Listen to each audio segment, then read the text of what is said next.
Pour Waria ou Lorraine, Rémi ou Alexina, il est interdit de s'interdire l'accès aux soins. Pour obtenir une couverture santé optimale à tarif négocié, ils ont choisi la mutuelle communale solidaire conçue par Solimut Mutuelle de France avec leur mairie. La solidarité, on en parle et on agit. Solimut Mutuelle de France, génération solidaire.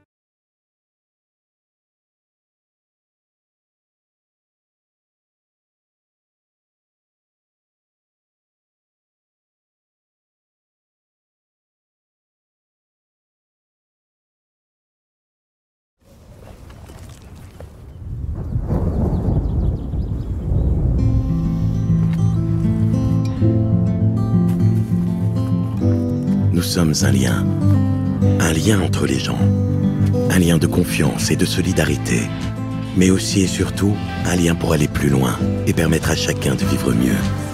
Nous sommes Aesio, une nouvelle mutuelle qui se construit pour et avec vous. Aesio, décidons ensemble de vivre mieux.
Bonjour à toutes et à tous et bienvenue à cette conférence hébergée par le salon ESS Sud.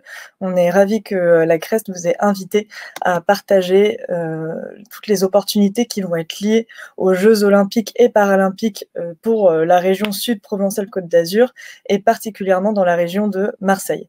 Donc on est là aujourd'hui pour vous présenter ces opportunités, ce qu'elles représentent en matière d'achat public et responsable et surtout en quoi elles vous concernent, vous, entreprise de l'ESS. Je vous invite à poser toutes vos questions et à mettre vos commentaires dans le chat. On y répondra au fur et à mesure et puis il y aura aussi un petit temps à la fin de la présentation et des interventions pour pouvoir continuer à discuter ensemble. Tout au long de la conférence, on pourra aussi ajouter quelques liens, quelques informations supplémentaires que vous pourrez aller voir. Et puis, tout de suite, je donne la parole à Christophe Divy, directeur d'ESS 2024, pour l'introduction. Merci à toutes et à tous. Bonjour à tous, merci Pia pour cette introduction. On est ravis d'être avec vous cet après-midi pour un premier éclairage et un premier niveau d'information qu'on souhaite vous donner sur les opportunités économiques qui vont directement concerner votre territoire dans la perspective de la préparation, de l'organisation, de la tenue de ce grand projet des Jeux Olympiques et Paralympiques de Paris 2024. Avec peut-être deux messages que je souhaite vous livrer en introduction et qui vont un petit peu guider toute cette séquence d'échanges et de présentation jusqu'à 15 heures, heure à laquelle on devra se quitter. En tout cas, pour cette première séquence, évidemment, elle ouvre ensuite un cycle de discussion qu'on pourra prolonger par la suite. Le premier message, c'est qu'on parle de Paris 2024, mais ça n'est pas un projet parisien, c'est un projet qui va entraîner une dynamique économique sur tous les territoires, une dynamique économique qu'on veut concrète et palpable sur tous les territoires, En premier lieu, évidemment, cette région, la région Sud-PACA, qui va être un territoire d'accueil d'un certain nombre de compétitions. C'est vrai sur la voile, c'est vrai pour le tournoi de foot olympique. Et donc, on veut que ces opportunités liées à l'organisation des compétitions puissent se traduire pour vous, entreprises locales, entreprises de l'économie sociale et solidaire en particulier, pour vous permettre de vous développer d'ici à 2024, de vous saisir des opportunités liées à 2024 pour vous projeter ensuite après les Jeux et pouvoir dire ainsi que ce projet a servi de levier dans votre développement et notamment dans votre développement et dans vos recrutements. Le deuxième message qu'on souhaite vous livrer, c'est que les Jeux olympiques et paralympiques ne vont pas concerner uniquement les grandes entreprises. Les petites entreprises et notamment les entreprises qui présentent un supplément d'âme parce que elles ont une solution en matière d'innovation sociale, elles ont une solution en matière d'excellence environnementale, en matière d'économie circulaire, elles sont ancrées dans les territoires, elles ont leur carte à jouer, elles vont avoir la possibilité de se positionner et de faire valoir leurs solutions, leur savoir-faire, leurs compétences, leurs innovations quand elles en ont, à condition qu'on leur en donne les moyens. Et la plateforme ESS 2024 offre cette possibilité à vous, entreprises de l'ESS, entreprises locales, souvent plus petites que les autres, de vous saisir des opportunités du grand projet. Je dirais que Paris 2024 offre un peu le terrain de jeu et que la plateforme ESS 2024 offre un peu le terrain d'entraînement. Sauf que pour bien s'entraîner, il y a un certain nombre d'obstacles à franchir. Et donc, on va être à vos côtés pour vous présenter comment franchir ces différents obstacles en vous donnant l'ensemble des clés d'information, de ressources, d'ingénierie, d'accompagnement opérationnel. On sera à vos côtés pour que vous puissiez palper un petit peu la réalité de ce grand projet qui peut paraître un peu lointain, un peu incantatoire, un peu déconnecté, mais on est là pour vous apporter des éléments concrets d'opportunités économiques pour vous en tant que représentant de vos entreprises. Voilà, je vous passe tout de suite la parole à Paris 2024 que je remercie pour sa présence. On a à la fois Gilles Verdure et Sylvain Chamoin qui sont avec nous pour nous présenter un petit peu les grandes orientations de ce projet. J'en profite aussi pour remercier la CRES, grand partenaire de ce salon professionnel de l'économie d'avenir, Denis Philippe, son président, David Ekel, son directeur, et puis l'ensemble des autres intervenants avec nous sur cette conférence, notamment Dominique Bex de la direction départementale de l'emploi, du travail, des solidarités, Armel Barcelino de la ville de Marseille et Christophe Le Petit du CDES. Merci à tous pour votre présence. Et puis tout de suite, je laisse la place à la prochaine séquence. Oui, tout de suite, nous accueillons Gilles Verdure et Sylvain Chamoin, qui sont tous les deux managers au comité d'organisation de Paris 2024 et qui vont pouvoir évoquer avec nous le projet plus en détail. D'un côté, avec Gilles Verdure, au niveau de l'héritage et des emplois qui vont être générés et qui sont liés au projet des Jeux. Et puis, du côté de Sylvain Chamoin, tout ce qui va concerner les dites opportunités. À tout de suite et bienvenue. Merci beaucoup. Merci de cette invitation. Ravi d'être avec vous cet après-midi. J'en profite pour vous présenter quelques petites slides pour vous parler de la stratégie héritage de Paris 2024 et mon collègue enchaînera sur l'enjeu des achats. Effectivement, on parle de Paris 2024, mais à travers ce qu'il se passera dans la Marina de Marseille, à travers les stades de foot, c'est tout le territoire national et la région PACA qu'on souhaite embarquer dans l'aventure. Juste avant de vous parler de la stratégie héritage, quelques éléments de contexte pour vous situer un peu le niveau de l'événement qui se déroule certes dans 3 ans et demi. Ça peut paraître lointain, mais pour autant, compte tenu des enjeux, effectivement, le temps de préparation, le temps d'entraînement dont a parlé Christophe est fondamental pour être prêt sur le terrain le jour J. Nous accueillerons en 2024 206 délégations, près de 15 000 athlètes, 20 000 journalistes, 50 000 volontaires pour réussir ces Jeux à l'échelle du territoire national, évidemment avec beaucoup d'épreuves en région Île-de-France, mais aussi dans la région PACA, mais aussi sur tout le territoire national avec les stades de foot et la compétition de foot olympique. C'est près de 13 500 000 billets vendus sur les épreuves des Jeux olympiques et des Jeux paralympiques. Et donc, pour réussir ce formidable événement sans commune mesure, nous avons besoin effectivement de l'ensemble du tissu économique et notamment de l'économie sociale et solidaire pour la bonne et simple raison, c'est que ça répond aussi à une ambition que nous avions dès la candidature de faire un nouveau modèle de jeu, un modèle de jeu exemplaire sur le plan environnemental. Nous serons les premiers Jeux neutre en termes de carbone. La consommation sera nettement plus basse que sur les épreuves précédentes, mais ensuite elle sera compensée. Nous avons aussi un certain nombre d'ambitions et ça se retranscrira dans les propos de mon collègue Silver ensuite sur les achats en termes d'économie circulaire, en termes d'environnement de manière générale, et nous souhaitons livrer des jeux sur ce registre-là vraiment très très ambitieux avec des niveaux d'ambition et d'innovation que nous souhaitons très forts. C'est le cas également, et ça vous intéressera évidemment, sur ce qui relève des opportunités économiques et des opportunités d'emploi, et j'y reviendrai tout à l'heure avec Silver dans le cadre des achats responsables. Mais c'est le cas également sur le rôle et l'héritage que peut laisser le sport et que peuvent laisser les Jeux olympiques et paralympiques dans toute la société à travers la santé, l'éducation, l'engagement citoyen, à travers la transformation écologique, je l'ai dit, mais à travers l'inclusion, l'égalité et la solidarité. Je vais essayer de vous donner quelques exemples de ce que nous pouvons faire en la matière à travers la manière dont la palette de la stratégie héritage se déploie sur l'ensemble du territoire. Sur les questions de santé, nous travaillons beaucoup sur la question de l'activité physique quotidienne.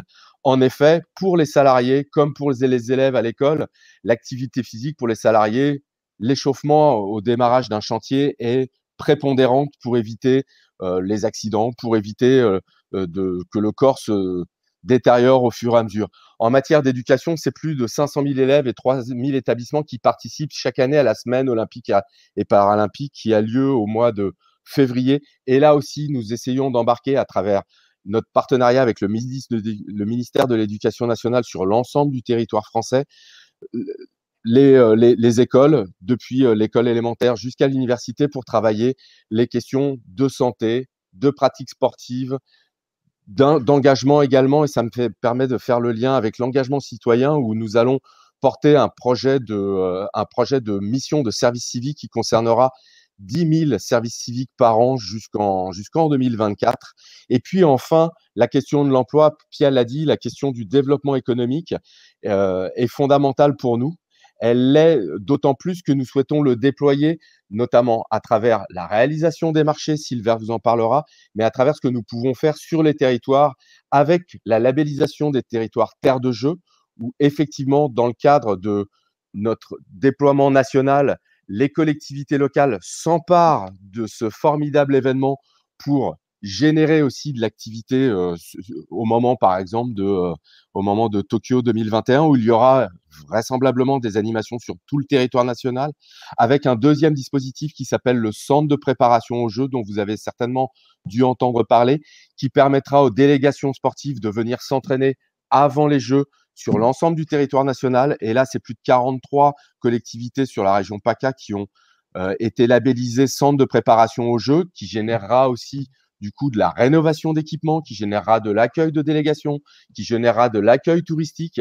Et donc, tous ces vecteurs-là sont pour nous à la fois source de développement économique, source d'opportunités pour chacune et chacun d'entre vous. Et Christophe a eu raison de dire, ça n'est pas uniquement les grands groupes, c'était également les TPE, PME et également les entreprises de l'ESS qu'on souhaite embarquer dans cette aventure pour ensuite générer des opportunités d'emploi pour la population locale.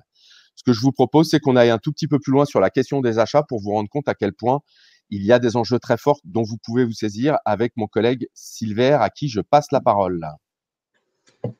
Merci Gilles. Merci beaucoup Gilles. Donc Silver, moi je travaille à la direction des achats. Je suis très heureux d'être parmi vous aujourd'hui. Et je vais vous parler donc des achats responsables. C'est un sujet en fait qui anime les équipes de Paris 2024 depuis la candidature. L'organisation des Jeux, peut-être en préambule préciser que l'organisation des Jeux, c'est avant tout une vision. Cette vision s'est traduite à travers notamment une stratégie d'héritage, Gilles vient d'en parler, mais également une stratégie responsable des achats, où l'objectif en fait est de laisser un héritage positif avant, pendant et après les Jeux, sur le plan économique, on en reparlera, sur le plan social et sur le plan environnemental, c'est-à-dire en gros des Jeux plus verts, des Jeux avec un impact positif sur l'économie, c'est-à-dire les TPE, PME, mais pas que, également les acteurs de l'économie sociale et solidaire, des Jeux avec un impact positif sur les territoires hôtes, et vous en faites partie, notamment en matière d'emploi. Alors, la stratégie responsable des achats, elle s'adresse à toutes les familles d'achats, et pas seulement à quelques catégories d'achats comme on peut le voir ailleurs, et elle s'adresse également à tous les prestataires et tous les partenaires. Et elle s'applique, je dirais, à toutes les chaînes d'approvisionnement et de production, c'est-à-dire la restauration, la signalétique événementielle ou les aménagements temporaires. Alors, l'organisation des jeux en quelques chiffres. Pour votre information, le budget du comité d'organisation, c'est 3,9 milliards d'euros. Sur ces 3,9 milliards d'euros, il y a un budget achat de 2,5 milliards d'euros. Aujourd'hui, il reste 90% des marchés à passer en valeur. C'est 8000 entreprises qui vont être référencées en 6 ans, c'est-à-dire entre 2018 et 2024. On a lancé 350 marchés en 2019 et 2020 et c'est plus de 500 catégories d'achats. En fait, on a 17 grandes familles d'achats, on y reviendra tout à l'heure, et derrière ces 17 grandes familles d'achats, on a plus de 500 catégories d'achats. Alors, le cœur du réacteur, on va en parler maintenant, ce sont cette stratégie responsable des achats s'articule en fait autour de 5 grands engagements. Le premier concerne la démarche d'économie circulaire et la capacité des différents prestataires à mettre en place des actions tournées vers l'éco-conception, le réemploi, la réutilisation ou le recyclage. Le second pilier, c'est la neutralité carbone et la préservation de l'environnement, on en a parlé un peu tout à l'heure, et je dirais l'engagement des différents prestataires à mettre en place des actions visant à réduire leur empreinte carbone, par exemple, ou à tracer leurs matières premières quand il s'agit de fournir une prestation de restauration, une prestation d'aménagement temporaire ou de signalétique événementielle, par exemple. Le troisième pilier qui est au cœur en fait de notre stratégie, c'est l'innovation sociale et la capacité des prestataires à mettre en place non seulement des actions d'insertion en direction des publics les plus éloignés de l'emploi, mais également à proposer des conditions, je dirais, de travail en ligne avec nos ambitions sociales. C'est-à-dire, et là je vais parler de la politique de recrutement, la politique de formation et de rémunération des salariés, des prestataires avec lesquels on envisage de travailler. Le quatrième pilier, on a voulu en faire un pilier à part entière, c'est l'inclusion de personnes en situation de handicap. Derrière cet engagement, on retrouve l'emploi durable, on retrouve la problématique de l'accessibilité universelle et on retrouve les actions de sensibilisation en direction des différents acteurs de l'écosystème pour sensibiliser sensibiliser les différents acteurs sur changer de regard sur le monde du handicap. Le cinquième pilier, c'est la création de valeur sur le territoire. Et là, vous êtes directement concernés puisque nous encourageons la formation de groupements on en a parlé un peu tout à l'heure, mais entre les grandes entreprises et les plus petites. Et là, on entend par plus petites les TPE-PME, mais également les structures de l'économie sociale et solidaire. En gros, ça veut dire quoi? Ça veut dire que quand une entreprise répond à un appel d'offres, si c'est un acteur important, incontournable, il va être obligé de s'entourer de petites structures pour avoir une chance de travailler sur les Jeux olympiques et paralympiques.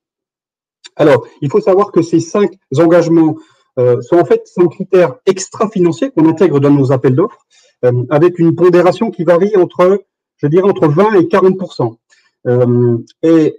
Ces critères sont pondérés et priorisés en fonction de la nature de l'achat. Par exemple, si on achète une prestation humaine type sécurité, sûreté ou nettoyage, on va se concentrer davantage sur l'innovation sociale.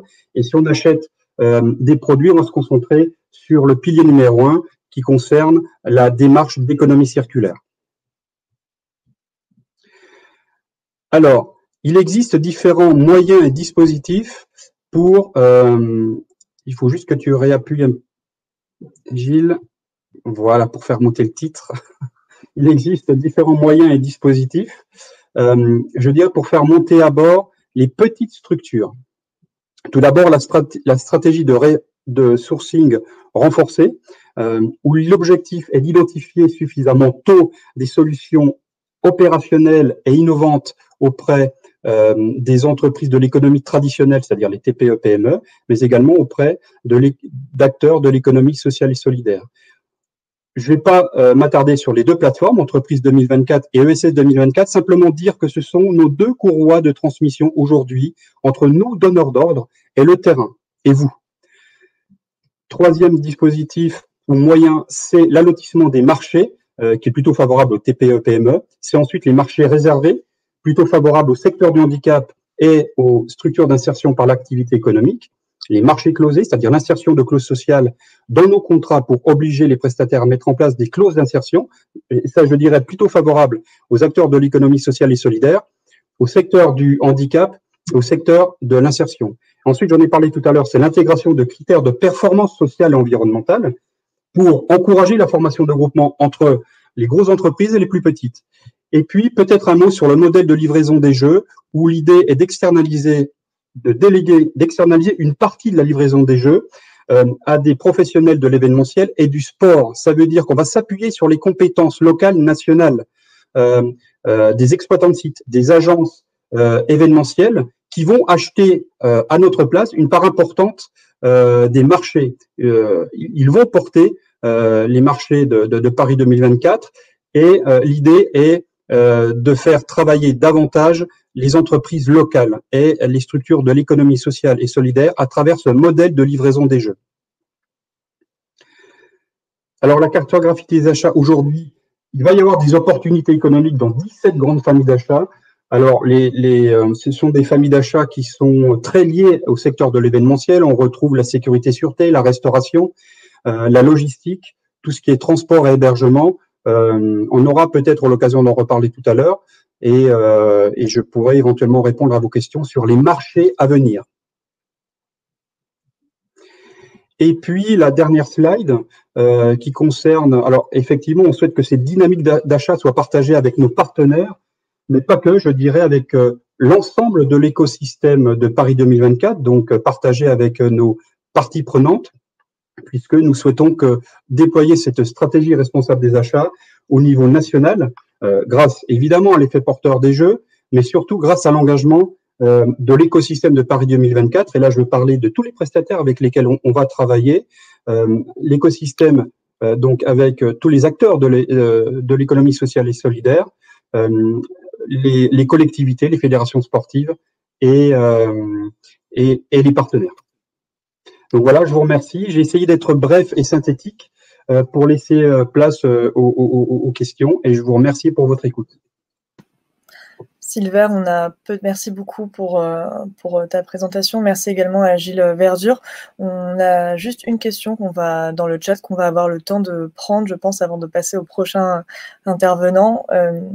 Catherine Piquenot demande quelques détails sur les clauses des appels d'offres. Est-ce que tous les appels d'offres sont closés?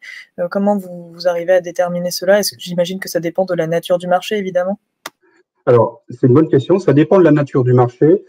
En gros, pour répondre, en fait, tous les marchés stratégiques, l'idée, c'est d'intégrer une clause sociale d'exécution dans tous les marchés stratégiques, et notamment les prestations humaines. Il y a 4 filières qui vont être directement concernées par l'intégration d'une clause sociale. Ces 4 filières, je vais vous les donner. Il s'agit de la restauration, de la sécurité-sûreté, de la logistique et du transport de biens, et il m'en manque une, la collecte des déchets et le nettoyage. Donc, ce sont 4 filières prioritaires pour nous en matière d'insertion. Et quand on parle d'insertion, je veux bien repréciser une chose, c'est qu'il n'y a pas que les jeunes de moins de 26 ans qui ont du mal à trouver du travail.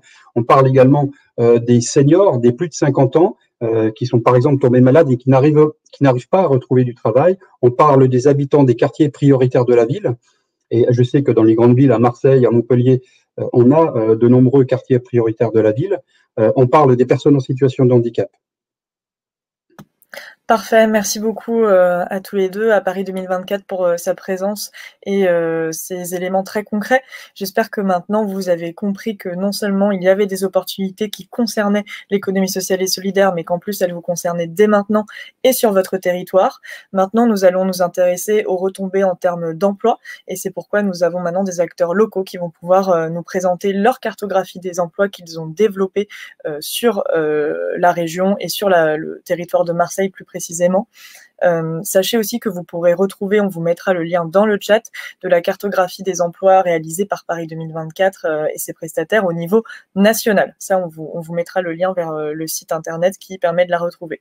Mais tout de suite, on reste sur ce territoire et j'ai le plaisir d'accueillir Dominique Bex de la DETS du 13 des Bouches-du-Rhône qui va pouvoir nous reposer le contexte de cette cartographie. Bonjour et merci d'être parmi nous. Bonjour, merci d'être avec vous. Je suis très heureux et effectivement, il faut que je m'entraîne encore à dire DETS. Donc, on a changé d'intitulé dans les quelques jours qui viennent de s'écouler. Donc, la direction du travail, la directe, est remplacée par la direction départementale de l'emploi, du travail et des solidarités. Et je suis heureux de voir qu'on est en phase avec Paris 2024 sur les objectifs, puisque ce qui nous intéresse particulièrement, c'est le développement de l'emploi, c'est la question de la qualité de l'emploi et c'est la question de l'inclusion et de l'insertion dans l'emploi. Donc, pour cela, les actions qui sont conduites aujourd'hui, avec le soutien des dispositifs importants qui existent, hein, puisque avec le plan d'investissement dans les compétences, le développement de l'insertion par l'activité économique, le plan Jeunes Solutions, on a énormément de moyens quand même pour concourir à ces parcours d'insertion.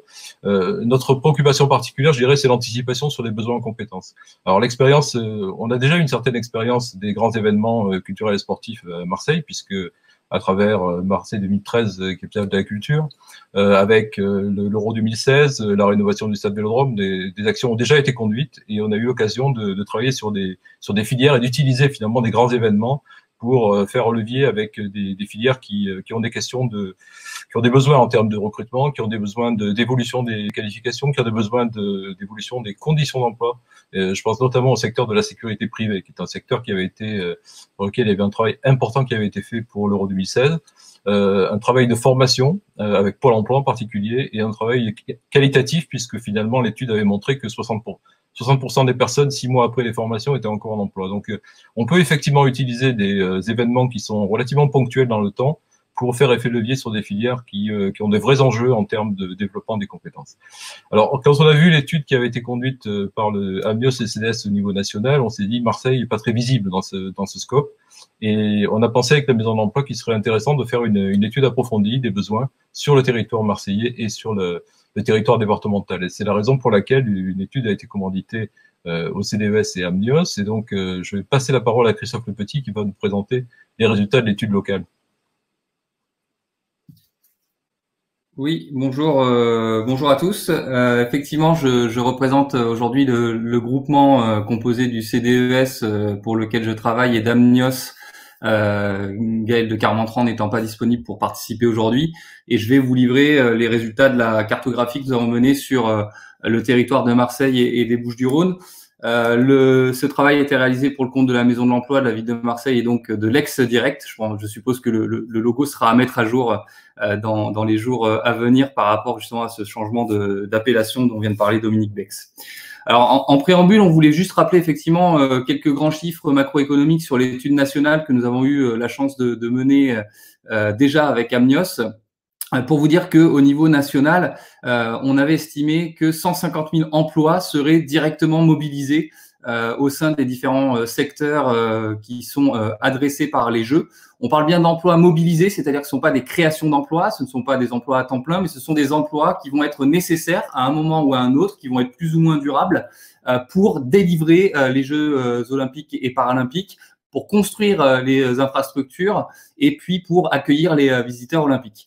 Donc, ces 150 000 emplois se déclinaient en trois grands macro-secteurs. 11 700 emplois au sein du secteur de la construction, essentiellement donc secteur du bâtiment. Donc ça, ce sont les emplois qui sont nécessaires pour construire ou rénover les infrastructures olympiques et paralympiques. 78 300 emplois pour le secteur de l'organisation. On trouve ici véritablement les emplois nécessaires pour délivrer les Jeux, qui seront à la fois portés par le comité Paris 2024 lui-même et qui seront également mobilisés chez les prestataires et fournisseurs de Paris 2024, puisqu'il va y avoir un certain nombre d'emplois mobilisés chez ces organisations-là pour accompagner la livraison opérationnelle des Jeux. Et puis 60 000 emplois dans la filière touristique, qui seront là mobilisés pour accueillir les visiteurs olympiques et paralympiques, en espérant évidemment un contexte qui soit bien plus favorable en 2024 qu'il ne l'est cette année ou depuis le début de la crise sanitaire. D'un point de vue temporel, on avait réparti ces emplois sur la période 2018-2024, puisqu'on avait réalisé cette étude-là en fin d'année 2018 et on l'avait livrée en tout début d'année 2019. Et donc, on voyait que les secteurs qui mobilisaient le plus au démarrage étaient le secteur de la construction, et puis celui de l'organisation qui montait progressivement en charge tout au long de la période, avec un pic évidemment l'année 2024 notamment, puisque c'est là que seront mobilisés le plus d'emplois dans le secteur touristique et dans le secteur de l'organisation. On a donc décliné ce travail-là au niveau de Marseille. Alors juste une précision, c'est qu'on n'a pas décliner le travail sur la filière touristique parce que contrairement à l'étude nationale, on n'avait pas de chiffres ou d'études précises sur lesquelles s'appuyer pour étayer cette étude-là. Et donc au niveau marseillais, on a estimé qu'il y aurait 3175 emplois mobilisés. Donc Marseillais, Bouches-du-Rhône, hein, évidemment, c'est pas uniquement sur la ville de Marseille, mais c'est bien 3175 emplois mobilisés pour organiser les épreuves olympiques et paralympiques et construire les sites, enfin construire ou rénover le site, et en particulier la marina. Ces 3175 emplois se répartissent à 175 emplois au sein de la construction, un volume relativement limité, mais qui s'explique par le fait que le volume d'investissement sur la marina essentiellement est relativement limité comparativement au volume d'investissement global sur le secteur des infrastructures au niveau national. Et puis 3000 emplois au niveau de l'organisation qui se déclinent au sein des différents secteurs que vous voyez ici sur votre droite. Le secteur de la sécurité, évidemment, qui mobilisera la moitié des emplois, et puis d'autres emplois mobilisés au sein des secteurs de la restauration, de l'accueil et de l'organisation ou encore de la propreté. Donc, autant de secteurs qui seront mobilisés pour l'organisation des Jeux olympiques et paralympiques à Marseille. Au-delà des opportunités, au-delà des éléments quantitatifs, on avait mené un gros travail plus qualitatif pour essayer d'identifier des enjeux importants et des opportunités justement pour utiliser les Jeux olympiques et paralympiques comme des opportunités de mobilisation de la filière, de mobilisation des acteurs de l'emploi au niveau local. On avait identifié 5 opportunités qu'on avait mis en cohérence avec justement la charte sociale de Paris 2024 et avec le programme 170 mesures pour faire mieux grâce aux Jeux et les travaux de SS 2024. Ces 5 opportunités, c'était de construire des parcours d'insertion et de remobilisation par le sport pour les publics les plus éloignés. C'est vrai que les Jeux peuvent être une très bonne opportunité, un bon moyen ou un bon prétexte de pouvoir toucher et d'aller chercher des publics qui sont aujourd'hui éloignés de l'emploi. Donc, on avait décliné cet enjeu-là comme un enjeu important. Deuxième élément, former et certifier sur un socle de compétences transversales. L'objectif étant que les personnes qui vont être mobilisées sur les Jeux de Paris 2024 qui se dérouleront dans les Bouches-du-Rhône, eh bien, puissent acquérir toutes un socle minimal de compétences transversales liées à l'accueil du public sur le plan linguistique ou sur d'autres plans. Troisième élément, favoriser l'émergence de projets dans le domaine de l'économie sociale et solidaire et de projets également d'insertion par l'activité économique. Il y a très probablement des choses à créer avec les acteurs locaux autour de ces sujets-là. Quatrième enjeu, l'élargissement et la valorisation du bénévolat et l'utilisation également des services civiques. Voilà, qui peuvent être des façons d'accompagner l'insertion sur le marché du travail ou de faire acquérir des compétences par le biais du bénévolat ou du volontariat sur les Jeux.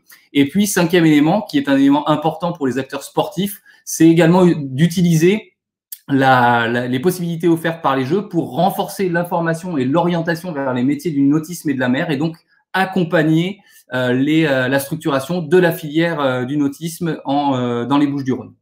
Voilà pour ce qui me concerne, quelques éléments succinctement présentés. Merci beaucoup Christophe pour cette présentation très claire.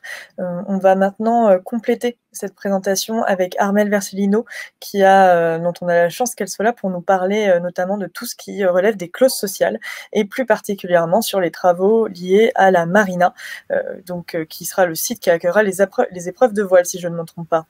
Tout à fait. Bonjour à toutes et à tous. La direction déléguée aux JO et aux grands événements et partenaires de la ville de Marseille ont souhaité déléguer au service emploi dont je fais partie le pilotage de la phase insertion emploi du marché de modernisation du stade nautique du Roucas-Blanc. En effet, le dispositif de la classe sociale à la ville de Marseille est basé sur la collaboration étroite du service emploi avec les correspondants des marchés publics, le facilitateur Émergence et le cabinet spécialisé Pluricité. L'association Émergence aide les entreprises attributaires de marchés closés qui le souhaitent à trouver du personnel pour les clauses d'insertion. Elle contrôle aussi l'éligibilité des personnes choisies. La ville de Marseille a passé un marché d'assistance à maîtrise d'ouvrage avec le bureau d'études Pluricité. Cet AMO l'accompagne pour toutes les questions relatives à la clause sociale, notamment pour évaluer le nombre d'heures à insérer dans ces marchés closés. Elle contrôle aussi le nombre d'heures d'insertion réalisées et en fait une comptabilité trimestrielle. La ville de Marseille a adapté cette architecture pour répondre au mieux aux objectifs ambitieux fixés par la Solideo pour le marché de la marina, à savoir au moins 25% de son montant réservé aux TPE, PME et aux structures de l'économie sociale et solidaire, au moins 10% d'heures en insertion au lieu des 5% habituels, soit 32 820 heures, ce qui n'est pas rien, une remontée mensuelle des heures d'insertion réalisées, un public éligible élargi, notamment aux personnes en alternance, aux apprentis, aux réfugiés et aux habitants des quartiers politiques de la ville. Pour répondre à ce défi, le service emploi a mis en place un groupe opérationnel insertion emploi qui rassemble le service maîtrise d'ouvrage de la ville de Marseille, Travaux du Midi, Vinci Insertion Emploi, la Fédération du bâtiment, le GIEC BTP, BTP Emploi, la Direction départementale de l'emploi, du travail et des solidarités, Pluricité Émergence. Elle pilote ce groupe. Ce groupe accompagne le groupement dans la mise en place des dispositifs de parcours individuels nécessaires aux futurs candidats à l'insertion. Ces parcours seront bien évidemment comptabilisés en globalité. Les travaux du groupe seront remontés pour information à la direction déléguée aux JO et aux grands événements et à la Solideo. Sa première réunion le 1er avril dernier a permis de caler le process des parcours des candidats à sélectionner. Vinci Insertion Emploi transmettra les besoins en personnel de Travaux du Midi à Émergence, qui sera chargé de les communiquer à tous les prescripteurs du territoire dans un souci de transparence et d'équité. Ce facilitateur donnera également toutes les informations nécessaires à Pluricité, qui fera le reporting spécifique mensuel demandé par la Solideo. En conclusion, c'est une belle aventure pour tous les membres de ce groupe dont la synergie permettra de remettre le pied à l'étrier à de nombreuses personnes fragilités très éloignées de l'emploi. Merci beaucoup Armelle. Merci beaucoup en fait à tous les trois d'avoir pu réaliser ce focus emploi sur le territoire des Bouches-du-Rhône, sur le territoire marseillais. J'en profite pour dire, avant qu'on passe à la suite de la présentation, que la plateforme ESS 2024 travaille notamment avec l'ANCT aussi pour rendre accessibles les opportunités des jeux aux entreprises qui sont basées dans les quartiers prioritaires de la ville, donc justement aussi dans cette logique de se rapprocher de la thématique de l'emploi et de ses enjeux. On aura l'occasion d'en redire un mot juste après. Avant de redonner la parole à Christophe Divit, directeur de SS 2024, on va prendre une question du chat. Xavier Corval demande, indique, je vais me contenter de lire ce qu'il a écrit. Ce matin, lors de la conférence que j'animais, nous avons mis en exergue le critère de notation des coûts évités sur les plans économiques et écologiques grâce aux coopérations territoriales innovantes. Justement, là, on vient de parler de coopération avec Armelle Versellino, souvent portée par des acteurs de l'ESS. Pourriez-vous le prendre en compte, ne serait-ce qu'à titre expérimental? Est-ce que c'est quelque chose qui va être mis en place ou qui est déjà réfléchi ou travaillé du côté de Paris 2024 ou du côté de la ville de Marseille, par exemple? Alors là, je n'en ai pas eu connaissance jusqu'à présent. Ok, et est-ce que côté Paris 2024, vous avez lancé la cartographie de l'emploi en termes d'exigences, vous allez assez loin? Est-ce que ça fait partie des pistes que vous explorez ou pas à ce stade, ou vous avez choisi de privilégier d'autres types de critères?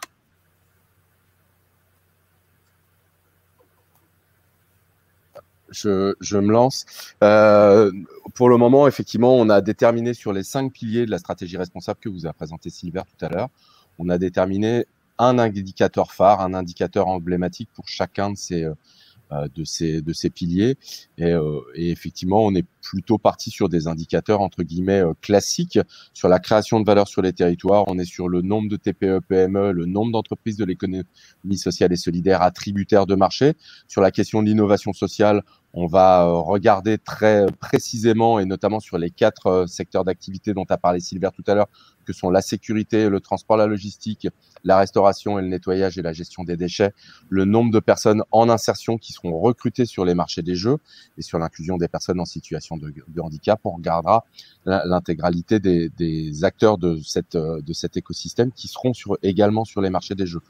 Pour le moment, on pourra creuser la question d'indicateurs supplémentaires, mais on s'est pour le moment en tout cas focalisé sur ces principaux-là. Alors peut-être en complément au propos de Gilles, aujourd'hui, effectivement, la mesure de la performance environnementale, elle va s'effectuer sur les 2 premiers piliers. Le premier concerne donc l'économie circulaire, où on va se concentrer sur l'aval de la chaîne, c'est-à-dire la capacité du prestataire à proposer des solutions de seconde vie. Donc ça concerne la prise en compte de l'après-jeu. En gros, où l'idée est de louer un maximum de produits, et si c'est pas possible, de trouver une solution de seconde vie pour les biens et les produits qui seront achetés. Donc ça concerne l'économie circulaire. Le deuxième pilier, c'est la protection de l'environnement et la neutralité carbone. Là, la performance environnementale, elle se mesurera à travers le respect du budget carbone lié aux achats qui seront nécessaires à la réalisation des prestations sur les sites. Ça veut dire quoi? Ça veut dire que sur tous les sites de compétition, chaque opérateur aura un budget carbone à respecter. Et ça, c'est en cours actuellement. Et pour répondre à la question de Monsieur Corval, je crois que la direction excellence environnementale de Paris 2024, en tout cas, travaille sur tous ces sujets de coûts évités, puisque j'en ai déjà entendu parler. Ce qu'il faut savoir aujourd'hui, c'est qu'on vous a parlé avec Gilles des 5 indicateurs phares, c'est-à-dire de chaque indicateur qui se trouve derrière chacun des engagements. Aujourd'hui, pour votre information, on a mis en place, enfin, on a une vingtaine d'indicateurs. On a retenu 5 indicateurs qu'on va faire tourner un peu partout en France et qu'on va suivre de près.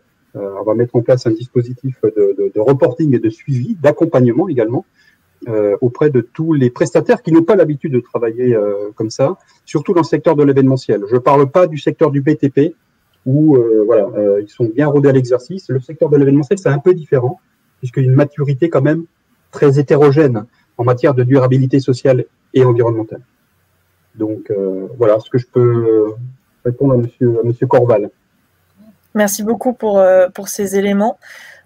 Maintenant, on va se poser la question de comment faire en sorte que, effectivement, ces entreprises à impact, ces acteurs innovants, ces entreprises et structures de l'économie sociale et solidaire aient accès au marché public des jeux et à ces différentes opportunités. Pour ça, Sylvain Chamoin et Gilbert Dur en ont dit un mot, il y a des plateformes, et notamment la plateforme ESS 2024, que je vous propose de découvrir en vidéo tout de suite, avant de pouvoir écouter Christophe Divy, son directeur, la présenter et vous présenter les services que nous tentons d'apporter aux entreprises sur le sujet de la commande publique. À tout de suite.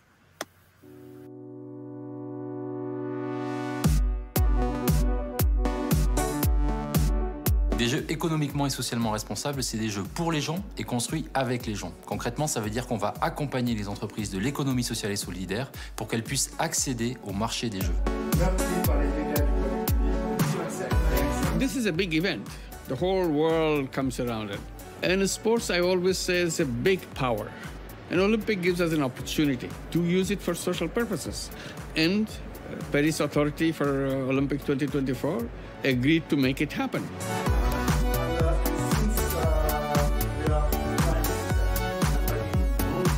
Pour concrétiser notre ambition, nous avons décidé de nous rapprocher de l'écosystème de l'économie sociale et solidaire. Et la Maison des Canaux était le meilleur acteur avec lequel s'associer pour le faire. L'entrepreneuriat social, l'économie sociale et solidaire, ce sont avant tout des entrepreneurs qui souhaitent maximiser leur impact sur la société, sur la solidarité, sur la protection de la planète. Ils sont dans tous les secteurs d'activité.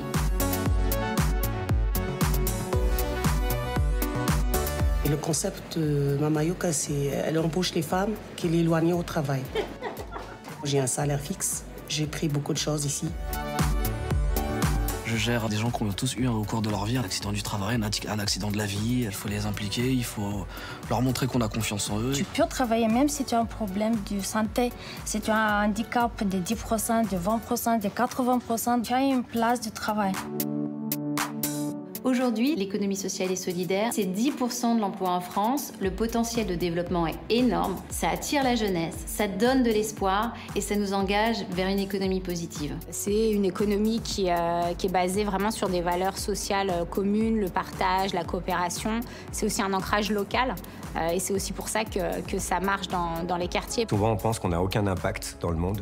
En réalité, l'impact, on l'a.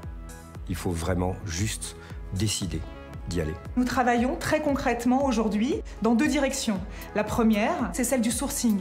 Si on veut générer des innovations sociales, des innovations environnementales, il faut qu'on sache quelles sont les solutions existantes. Le deuxième temps, c'est celui des marchés. Nous allons lancer des marchés à partir de 2020, qui viendront de plus en plus gros jusqu'en 2024, et les structures de l'ESS, de l'économie sociale et solidaire, pourront y répondre. La plateforme que nous avons lancée avec Paris 2024, c'est un site internet, une newsletter, des réunions périodiques. Cela proposera à tous les entrepreneurs engagés de réellement participer au jeu.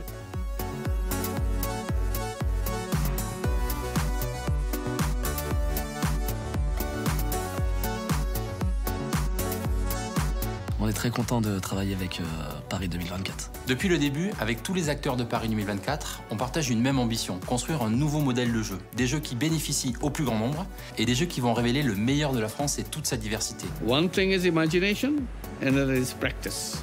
How to translate the imagination into real thing. So this will be a big challenge, but Paris is ready for it. Take that challenge and make it happen. Avec la Maison des Canaux, Paris 2024 devient un laboratoire d'innovation sociale. Et ça, c'est une démarche inédite. Inclusif. Social. Engagé. Solidaire. Collectif. Ensemble. Accessible. Responsable. Durable. Paris 2024. Paris 2024.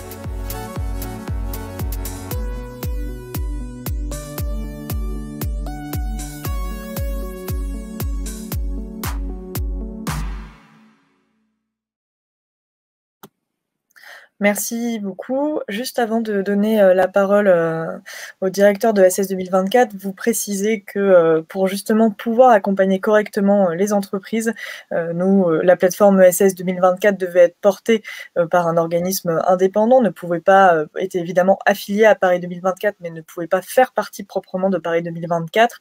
Et c'est pourquoi le choix s'est porté sur le fait que cette plateforme soit créée au sein de l'association Les Canaux. Et c'est pour ça que vous entendez beaucoup parler des canaux dans la vidéo de présentation. Christophe, c'est à toi. Merci beaucoup. Oui, merci beaucoup. Alors, pour vous présenter un peu plus dans le détail l'offre de service de cette plateforme ESS 2024, vous avez compris avec à la fois les premiers échanges du début de l'après-midi, avec cette vidéo aussi qui présente un petit peu qui on est et ce qu'on porte, que c'est une plateforme qui a vocation à être la plus opérationnelle et à vous apporter un service le plus directement utile à vous, représentants des entreprises, pour que vous puissiez vous préparer à vous positionner le moment venu, à répondre aux différents marchés publics qui vont être générés par Paris 2024. Alors, concrètement, le premier niveau d'accompagnement, c'est le référencement, le sourcing. Il faut que vous veniez sur cette plateforme, c'est une plateforme en ligne, ess2024.org, pour ceux qui ne la connaîtraient pas encore. Il faut que vous veniez vous référencer, ça va nous permettre de mieux vous connaître. On peut déjà vous identifier via notamment le travail et la collaboration qu'on a avec la CRES en région Sud-PACA, mais l'intérêt de venir se référencer, de faire cette démarche vous-même, elle est très courte, par ailleurs, ça va vous prendre moins de 4 à 5 minutes, c'est un formulaire très simple d'utilisation, très accessible, ça va nous permettre de disposer d'un maximum d'informations, de connaissances sur qui vous êtes, sur l'entreprise que vous représentez et sur concrètement aussi et peut-être même surtout quelle est la solution, quelle est l'offre, quel est le service que vous portez aujourd'hui qui peut trouver une application d'ici à 2024 dans le périmètre des marchés du comité d'organisation ou de ses différentes parties prenantes. Et donc c'est ce travail-là qu'il faut qu'on fasse ensemble, parce que Sylvain Chamois l'a dit tout à l'heure, on est là pour faire le lien et pour créer la connexion entre Paris 2024 en tant que donneur d'ordre et vous en tant que représentant du tissu économique, en particulier du tissu économique solidaire, inclusif, responsable, local. Mais ce lien, il se fait pas mécaniquement, il se décrète pas, il doit s'organiser et c'est à ça qu'on sert nous, c'est faire en sorte que cette organisation puisse se faire et qu'on puisse traduire à des représentants d'entreprises en solutions concrètes, qu'on puisse traduire des prises de parole de représentants d'entreprises en solutions concrètes pour Paris 2024. Alors vous avez la slide suivante ensuite qui décrit un petit peu la nature de... Alors, on a perdu Christophe Divy, ce sont les aléas du direct. Je vous propose de réafficher les slides parce que il s'avère que, en plus d'être l'animatrice qui passe la parole, je connais aussi cette intervention puisque j'ai la chance de travailler avec Christophe Divy tous les jours. Donc, ce qu'il faut comprendre et retenir de vraiment le plus important pour vous, c'est qu'on vous accompagne à 360 degrés. On a bien conscience que pour les petites entreprises, notamment celles de l'économie sociale et solidaire, ce n'est pas évident de se positionner sur des marchés publics pour des raisons techniques, pour des raisons de volume de ces marchés. Et Christophe est revenu, c'est parfait. Et Christophe, je viens de présenter cette slide. Je te propose de présenter nos services tout de suite si on arrive à t'entendre bien. Sinon, je t'invite à activer ta caméra, peut-être qu'on t'entendra un peu mieux. Voilà. C'est une belle présentation à deux voix du coup.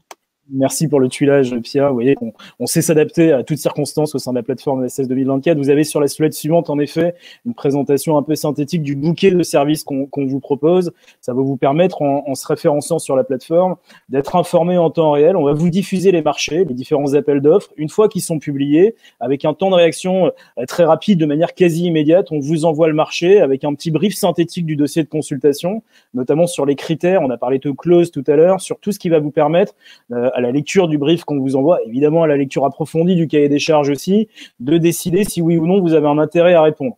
Et si vous avez un intérêt à répondre, avec qui répondre. Et c'est vraiment important compte tenu de la nature des marchés, compte tenu du calendrier qui avance. Malgré tout, chaque semaine qui passe nous rapproche de 2024, même si ça peut paraître un jalon lointain. Il va y avoir des marchés qui vont monter en puissance beaucoup là sur cette fin d'année 2021 et l'année prochaine. La filière de la logistique, la filière de la collecte des déchets, du nettoyage, tous ces exemples pris par Sylvain et Gilles tout à l'heure. Et ce sont autant d'exemples sur lesquels, vu, je dirais, le volume et l'envergure des consultations, il va falloir vous grouper. Il va falloir vous regrouper entre vous, entreprises de l'ESS, entre l'insertion, les coopératives, le handicap, les associations, les entrepreneurs sociaux. Et puis, il va falloir aussi se regrouper avec d'autres acteurs, des entreprises plus classiques, plus conventionnelles, que peut-être vous connaissez déjà, mais il va falloir transformer ces premiers niveaux de connexion, de connaissance que vous avez avec ces acteurs type PME, type opérateurs de grands groupes, pour pouvoir être dans une maturité de collaboration qui permet ensemble de répondre à un appel d'offres, qui permet ensemble de construire un argumentaire pour expliquer en quoi est-ce que vous êtes complémentaires et en quoi est-ce que cette complémentarité que vous apportez, vous, entreprise de l'ESS, auprès d'un acteur classique, ça peut convaincre Paris 2024 qu'effectivement vous êtes un groupement sur lequel il faut s'appuyer pour fournir et pour exécuter un certain nombre de prestations. Alors ce travail-là, on le fait pas tout seul, c'est la slide suivante, on le fait avec un certain nombre de partenaires, la CRES évidemment en premier lieu. Encore une fois, je les remercie pour cette étroite interaction et cette forte complémentarité dans nos interventions. L'ensemble de ces réseaux au niveau national.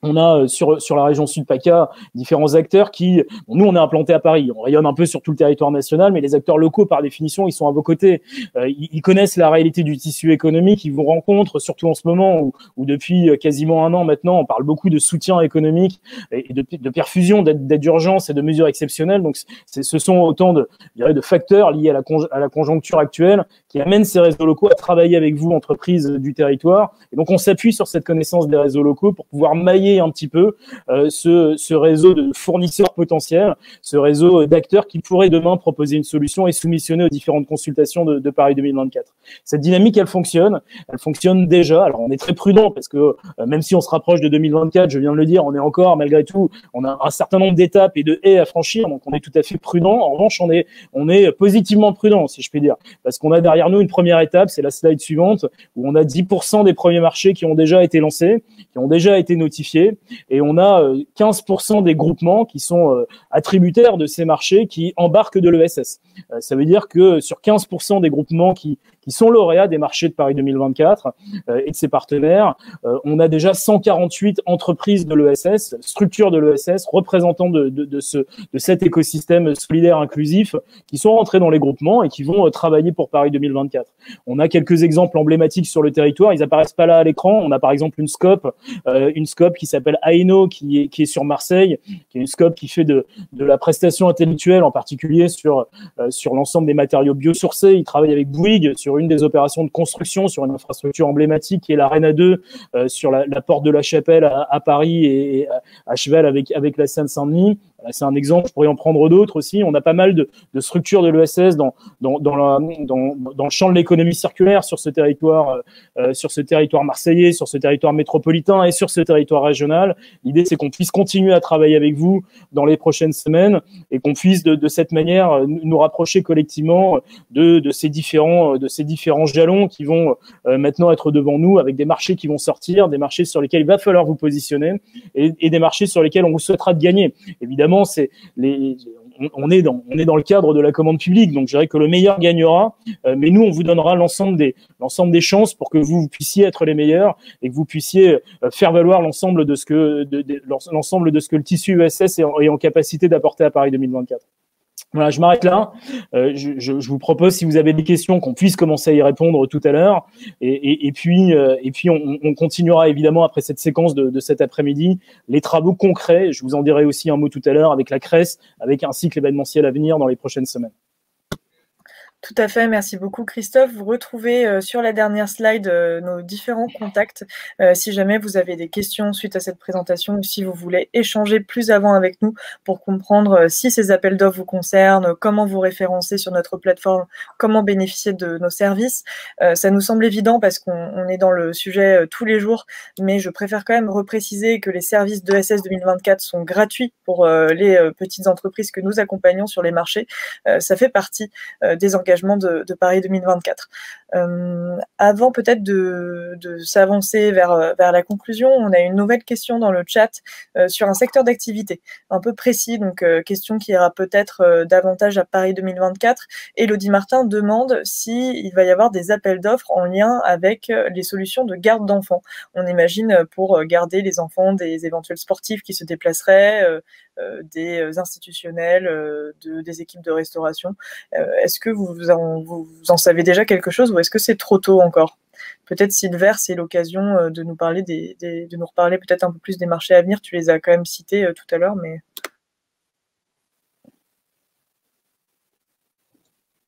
Alors, je me démute. Alors, Pia, oui, enfin, une question intéressante. En tout cas, aujourd'hui, ce que je peux dire, c'est que certains prestataires intègrent ce besoin-là dans la réponse à nos appels d'offres. Donc, la garde d'enfants du personnel qui va soit suivre une formation, soit être amené à travailler sur les sites de compétition et de nos compétitions. Et ça, c'est valable pour les filières dont j'ai parlé tout à l'heure. Mais peut-être un peu tôt pour y répondre. Ce que je peux vous dire aujourd'hui, c'est que sur 2021, la priorité, les marchés prioritaires vont concerner, les marchés qui vont être lancés sur 2021 vont concerner la restauration du village des médias, vont concerner la logistique, notamment côté village olympique et paralympique, donc la fourniture d'équipements. Derrière la logistique, on retrouve également le transport de biens, la gestion d'entrepôts. Ça va partir cette année. Et puis l'année prochaine, on aura pas mal de marchés, tout ce qui est sécurité, sûreté, transport de personnes, les équipements sportifs, puisque c'est plus d'1 million de produits. On retrouvera les produits dérivés également, les licenciés, les produits dérivés, le travaux du village des médias et les infrastructures de grande taille. J'ai pas parlé de l'Event Delivery Model, j'en ai parlé tout à l'heure, la livraison des jeux. Donc, en gros, les appels à manifestation d'intérêt pour livrer les jeux. Donc, ça concerne des gros opérateurs. Et ça va être lancé sur 2021 et 2022, pour information. Très clair, merci. J'en profite, tout à l'heure, on avait aussi une question qui demandait des détails sur les emplois générés par les jeux. Peut-être que Christophe Le Petit peut entrer un peu plus dans le détail sur le sujet. Merci beaucoup, Silver, pour ta réponse. Merci Pierre. Effectivement, il y avait une question dans le chat sur les créations d'emplois. Si on avait fait ce travail d'estimation du volume d'emplois créés. Alors, comme je le précisais un peu rapidement, on n'a pas fait effectivement une projection du volume de création d'emplois parce que ça nous apparaît assez faible sur le plan méthodologique et donc on n'a pas voulu se risquer à une telle approche. Et surtout, on est resté en cohérence avec l'étude menée au niveau national en privilégiant aussi sur les conseils de la Direction générale de l'emploi et de la formation professionnelle la notion d'emploi mobilisé. Et donc, ces emplois mobilisés, ils le seront soit dans le cadre de réaffectation de missions pour ce qui concerne des emplois qui sont déjà existants, donc des personnes qui travaillent déjà dans des secteurs liés à la filière événementielle ou dans le secteur de la filière de la construction du bâtiment, qui viendront travailler sur les chantiers, sur les opérations en lien avec les jeux, soit effectivement dans le cadre de création d'emplois, si jamais les entreprises notamment mobilisés par les jeux, devaient avoir besoin de main-d'œuvre supplémentaire, ou si le comité Paris 2024, par exemple, au niveau national lui-même, crée de l'emploi spécifiquement. Et donc là, on est plutôt sur des créations au niveau du comité, puisque c'est une structure qui était inexistante et qui est en train de monter en charge. Voilà. Mais on n'est pas effectivement sur la notion de création d'emploi, mais bien sur la notion d'emploi mobilisé. Merci, merci beaucoup. Je vais vous redonner la parole aussi, Dominique, pour compléter. Je veux juste répondre aux questions très précises posées sur le chat concernant le référencement. Donc, pour Ludivine Blanc, sur la collecte des déchets, en fait, il faut que vous cliquiez sur services généraux qui correspond au vocabulaire utilisé par Paris 2024 pour désigner un certain nombre de services liés justement à tous les services du quotidien, et le traitement des déchets en fait partie. Donc, je vous invite à avancer dans le questionnaire. À partir de là, vous allez trouver la réponse. Par ailleurs, si vous avez la moindre question par rapport au référencement, on va vous remettre nos contacts côté ESS 2024 dans le chat et vous nous contactez directement. On vous répond dans la journée et on fait ça ensemble, comme ça, c'est très clair pour vous. Idem pour répondre à la question de Fanny Andreu, est-ce qu'il y aura des appels d'offres sur l'hébergement ou sinon des possibilités de se faire connaître sur les appels d'offres liés à de l'hébergement? Bien oui, sûrement, pas forcément toujours lancés par Paris 2024 parce qu'il y a les collectivités hautes qui vont se positionner aussi, et c'est encore un peu tôt pour le coup, sachant qu'il y a aussi toute la démarche dont Gilles Verdure a parlé des centres de préparation aux Jeux, qui sont donc des infrastructures faites pour accueillir les délégations sportives et les sportifs qui viendront s'entraîner puis participer aux épreuves des Jeux. En attendant, effectivement, vous avez le bon réflexe en proposant de vous faire connaître et donc de vous référencer sur la plateforme ESS 2024. Merci beaucoup. On arrive à 15h, donc je vous propose, Dominique, de compléter la parole sur l'emploi, parce que je crois que vous vouliez ajouter un mot en quelques instants, et puis après on passera à la conclusion. Merci. Merci, c'est très très bref. Juste pour préciser ce que j'avais dit tout à l'heure, c'est à savoir qu'on est bien sur des grands événements qui mobilisent des emplois parfois sur des durées très courtes. Et même si les chantiers peuvent être plus importants quand il s'agit de mariage, c'est quand même qu'une toute petite partie de l'activité du BTP sur Marseille. Donc ce qui nous intéresse, c'est de voir comment ces grands événements permettent de travailler avec des acteurs des branches professionnelles pour faire évoluer les questions d'emploi. Et ce sont plutôt des accélérateurs qu'une finalité en soi. Donc on a parlé notamment de la question des métiers nautiques. Il y a un vrai enjeu derrière les métiers de la voile et les activités qui vont être développées pour renforcer réconcilier la ville avec les activités maritimes. Mais derrière, on a des emplois liés à la mer qui sont certainement à pourvoir au-delà des jeux. C'est pas une faire en soi. Merci beaucoup, vous avez tout à fait raison. Il est 15h01 et pour ne pas vous retenir et vous faire arriver en retard à vos prochains rendez-vous, je vous propose qu'on conclue et je laisse le mot de conclusion à Christophe Divy. Oui, merci à tous pour votre écoute, votre présence, votre disponibilité. Vous avez compris que ça n'est qu'une première étape, ce temps d'échange de cet après-midi. On est à votre disposition, nous l'équipe, avec Pia, avec un certain nombre d'autres personnes aussi qui sont à nos côtés, qui travaillent pour faire que cette plateforme ESS 2024 soit animée quotidiennement. Encore une fois, comprenez bien qu'elle se veut la plus opérationnelle possible et qu'elle a vocation aussi à vous apporter des éléments de réponse à l'ensemble de vos besoins, et y compris si on ne sait pas y apporter des éléments de réponse, on ira les chercher en mobilisant nos différents partenaires et la CRES en premier lieu sur ce territoire. Les jeux, et je rebondis sur ce que Dominique vient de dire à l'instant, c'est un formidable levier, c'est très attractif, il faut qu'on se prépare collectivement à pouvoir se saisir de ces opportunités, à ne pas passer à côté d'un projet avec un tel rayonnement, une telle force, une telle attraction, mais c'est pas une fin en soi, ça doit servir aussi à accélérer des démarches de collaboration, de constitution de consortium, de montage de groupements entre de l'ESS et de la non-ESS, entre des acteurs solidaires inclusifs et des acteurs plus conventionnels, et que ces consortiums puissent ensuite sur des marchés locaux, alors qui peuvent être liés au jeu, 118, quasiment 120 collectivités territoriales sur la région Sud-PACA qui sont labellisées terres de jeu, ça va générer un certain nombre de projets, ça va générer un certain nombre notamment de projets d'aménagement, de rénovation d'équipements, équipements structurants dans le domaine sportif en particulier, mais pas que.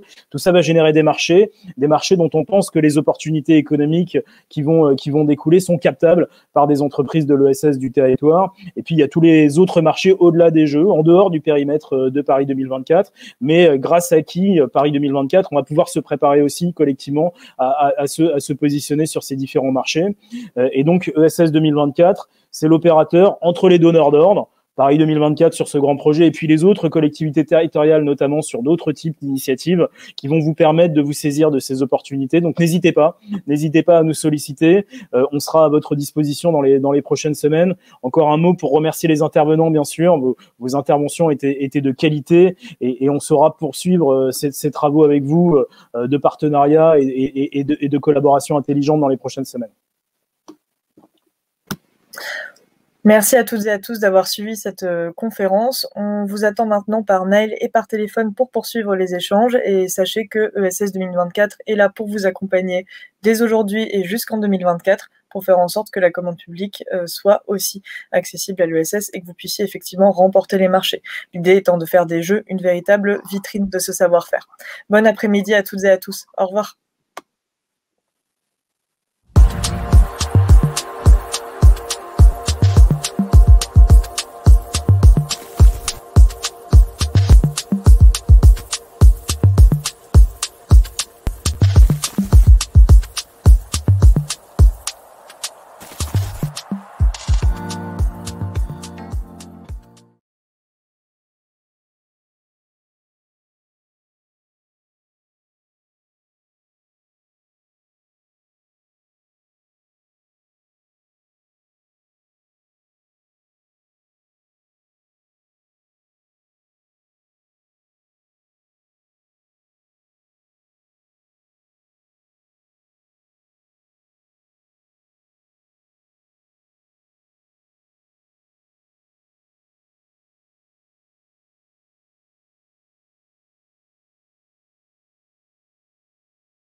Pour Waria ou Lorraine, Rémi ou Alexina, il est interdit de s'interdire l'accès aux soins. Pour obtenir une couverture santé optimale à tarif négocié, ils ont choisi la mutuelle communale solidaire conçue par Solimut Mutuelle de France avec leur mairie. La solidarité, on en parle et on agit. Solimut Mutuelle de France, génération solidaire.